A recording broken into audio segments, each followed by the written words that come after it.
અને હવે સાંભળીએ પ્રાસંગિક, જેનો વિષય છે અમરનાથ યાત્રાનો પ્રારંભ. સંપાદન પરેશ મારુ, પઠન નેહલ ઠક્કર. અમરનાથ યાત્રાનો ગઈકાલથી પ્રારંભ થયો છે. યાત્રાળુઓનો બીજો સમૂહ જમ્મુથી કાશ્મીર જવા માટે રવાના થયો હતો, જ્યારે પ્રથમ સમૂહ 2 જુલાઈ એટલે કે બુધવારે રવાના થયો હતો. ઉપરાજ્યપાલ મનોજ સિન્હાએ ભગવતીનગર બેઝ કેમ્પથી યાત્રાને લીલી ઝંડી આપી હતી. ગઈકાલે સવારે 5246 યાત્રાળુઓએ 2 સુરક્ષા એસ્કોર્ટેડ કાફલામાં જમ્મુના ભગવતીનગર યાત્રા નિવાસથી યાત્રા શરૂ કરી હતી. અધિકારીઓએ જણાવ્યું હતું કે 1993 યાત્રાળુઓ બાલતાલ બેઝ કેમ્પ અને 3253 પહેલગામ બેઝ કેમ્પ જઈ રહ્યા છે. આ યાત્રા 36 દિવસ સુધી ચાલશે અને 9 ઓગસ્ટે શ્રાવણી પૂર્ણિમા અને રક્ષાબંધનના દિવસે પૂરી થશે. બુધવારે સવારે યાત્રાળુઓના પહેલા જૂથે બાલતાલથી પવિત્ર અમરનાથ ગુફા સુધીની યાત્રા શરૂ કરી હતી. અન્ય લોકો પહેલગામથી રવાના થયા હતા. પ્રથમ યાત્રાળુઓનો સમૂહ જ્યારે કાશ્મીર પહોંચ્યો ત્યારે સ્થાનિક લોકોએ કાઝીગુંડ શહેરના નવયુગ ટનલ ખાતે તેમનું ઉષ્માભર્યું સ્વાગત કર્યું હતું, જેમાં વેપારીઓ અને લોકોએ હાથમાં માળા અને પ્લેકાર્ડ સાથે ઊભા રહીને તેમનું સ્વાગત કર્યું. આ વર્ષે યાત્રા માટે મજબૂત સુરક્ષા વ્યવસ્થા કરવામાં આવી છે. 22 એપ્રિલે પહેલગામમાં થયેલા આતંકવાદી હુમલા બાદ આ પહેલી યાત્રા છે. સુરક્ષાને મજબૂત બનાવવા માટે સરકારે સેના, સ્થાનિક પોલીસ અને પહેલાથી જ હાજર અન્ય સુરક્ષા એકમો સાથે કેન્દ્રીય સશસ્ત્ર પોલીસ દળોની 180થી વધુ કંપનીઓ મોકલી છે.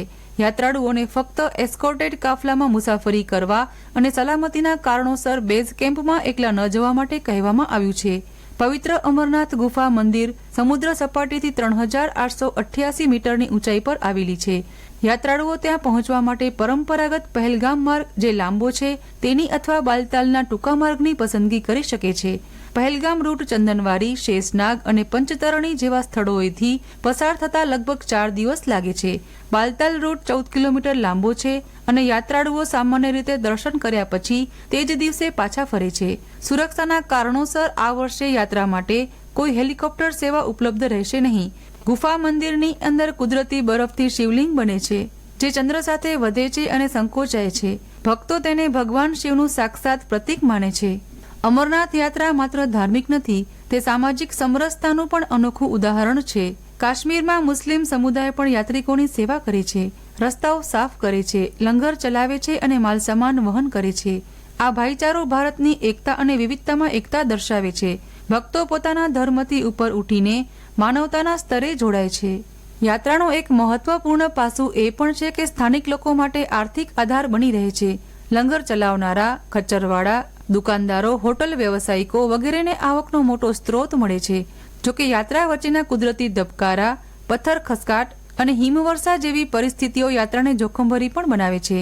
અમરનાથ યાત્રા એ માત્ર પાર્વતી પદયાત્રા નહીં, તે જીવનનું આધ્યાત્મિક શિખર છે, જ્યાં શ્રદ્ધા સાથે ભક્તિ જોડાય છે અને શિવ સાથે ભક્તનો અદ્રશ્ય સંબંધ વધુ ગાઢ બને છે. અહીં સુધી પહોંચતા પહોંચતા યાત્રિકના મનમાંથી ઘણા દ્વેષ, દુઃખ અને દંભ ઓગળી જાય છે. ભગવાન શિવના હિમલિંગના દર્શન માત્ર દ્રષ્ટિનો નહીં, પરંતુ અંતરાત્માનો શાંતિમય સ્પર્શ હોય છે. અમરનાથ યાત્રા એ ભારતના આધ્યાત્મિક વારસાની શક્તિશાળી છબી છે. તે દર્શાવે છે કે ભક્તિ, સહનશક્તિ અને એકતા આપણા જીવંત મૂલ્યો છે. એ યાત્રા આપણને માત્ર દેવ દર્શન જ નહીં, પણ જીવતંત્ર, સમાજ અને કુદરતની સમજૂતી પણ આપે છે. અમરનાથ યાત્રા દર વર્ષે ખાસ કરીને શ્રાવણ માસ દરમિયાન આયોજિત થાય છે. આ યાત્રાનો મુખ્ય ઉદ્દેશ જમ્મુ કાશ્મીર રાજ્યમાં આવેલા અમરનાથ ગુફા સુધી પહોંચી ભગવાન શિવના સ્વયંભૂ હિમલિંગના દર્શન કરવો હોય છે. એવું માનવામાં આવે છે કે આ ગુફામાં ભગવાન શિવે માતા પાર્વતીને અમરકથા સંભળાવી હતી, એટલે કે તેઓએ અહીં અવિનાશી જીવન અને મૃત્યુના રહસ્યો ખુલ્યા હતા.